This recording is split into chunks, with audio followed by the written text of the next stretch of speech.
అనే యువకుడు BTech third year చదువుతుండు. ప్రేమ వ్యవహారం ఉందని చెప్పి వాళ్ళ బావ అన్న కలిసి అతను చంపేశారు దారుణంగా. ఇది ఎంతవరకు కరెక్ట్ అని మీరు అనుకుంటున్నారు? ఈ చంపుతూనే ఉండు, సచ్చేటోడు దసరోడు, చంపేటోడు చంపుతాడు. అలా విచిత్రం ఏముంది, ఎంతవరకు కరెక్ట్ ఏముంది?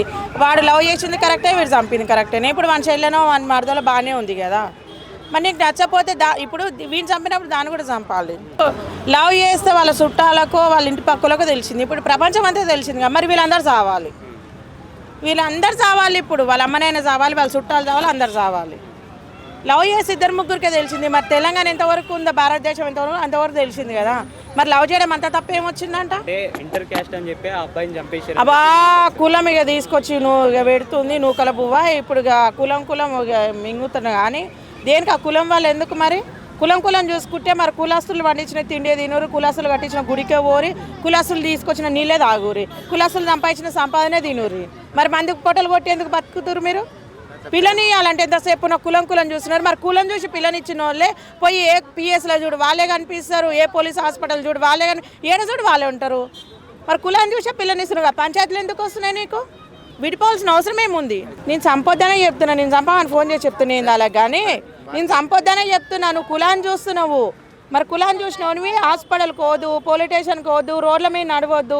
ఎందుకంటే ఏ కులం కూడా వేసిండో తెలియదు కదా. ఇప్పుడు చంపిన వాళ్ళ మీద అందరు తీసుకురు కానీ ఆయన ఒక్కడే వెళ్తాయండి. ఆడ ఎవరు తీసుకుంటుండే? ఏ గవర్నమెంట్ పట్టించుకుంటుంది? ఇప్పటి వరకు ఆ యూట్యూబర్ అమ్మాయి విషయాలు ఇప్పటి వరకు అయ్యలేడు, అమ్మలేడు. ఎవరు తీసుకుంటాడు? ఎవరు చెప్పి ఆడంగిడంగా మనం 10 రూపాయలు చెంద చేసుకొని మనం తీసుకోవాల్సిందే తప్ప ఎవరు తీసుకోడు. ఎవరికేం బాధ తీసుకుంటాను చెప్పు. ట్యాకిల్ చేసినా నడవదురా భయ్, అది అన్ని ట్యాకిల్ చేస్తారు. నిన్న ఇప్పుడు ఆ అమ్మాయి విషయంలో వైష్ణవి విషయంలో జరిగితే వాని ఇండ్లు తలగబెట్టి రని తలగబెట్టి 4 రోజులు అయితే నువ్వు అక్కడ నేను ఇక్కడ అయిపోయా. ఓట్లు వాడిపోయి ఉడక తిని విడిపోయి.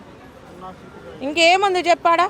పిల్లని ఇవ్వాలంటే ఎంతసేపు నా కులం ఉందా, వానికి ఇల్లు ఉందా, వానికి బండి ఉందా, వానికి బైక్ ఉందా, కారు కొన్నాడా, హైదరాబాద్ సొంతం ఇల్లు.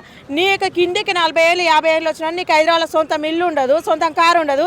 నీకంటే చిన్నోడు 25 ఏళ్ళోడు నీకు ఇల్లు కొనాలి, కారు కొనాలి, అన్నీ కొనాలి. అంటే వాడు సంపాదించదు, బ్యాంక్ కనమని వేయాలి. దీని పేరే మంగ్లీ లెక్క చీటింగ్ అనే వేయాలి. సిగ్గుండాలి పిల్లనిచ్చే ముందు, ఇవన్నీ అడిగే ముందు. 25 ఏళ్ళు వచ్చినా నీకే హైదరాబాద్ సొంతం ఇల్లు ఉండదు, సొంతం కారు ఉండదు, తిప్పి కొడితే ఎకరం భూమి ఉండదు. వీనికి 10 ఎకరాల భూమి ఉండాలంట, నెలకు ₹1,00,000 సంపాదించాలంట, సొంతం ఇల్లు ఉండాలంట, సొంతం కారు ఉండాలంట. వాడు ఎట్టోటి అంట్లు దొంకుంటాడనే సరేగా శూన్యక ముద్ద లేకపోయినా సరే ఇంకా ఆస్తుని చూసేస్తాడు. మరి నువ్వెన్ని కోట్ల ఆస్తి సంపాదిస్తున్నావు? మళ్ళీ కులం ఉండాలల్లా, సిగ్గుండాలి గింతనన్న పిల్లనిచ్చే ముందు.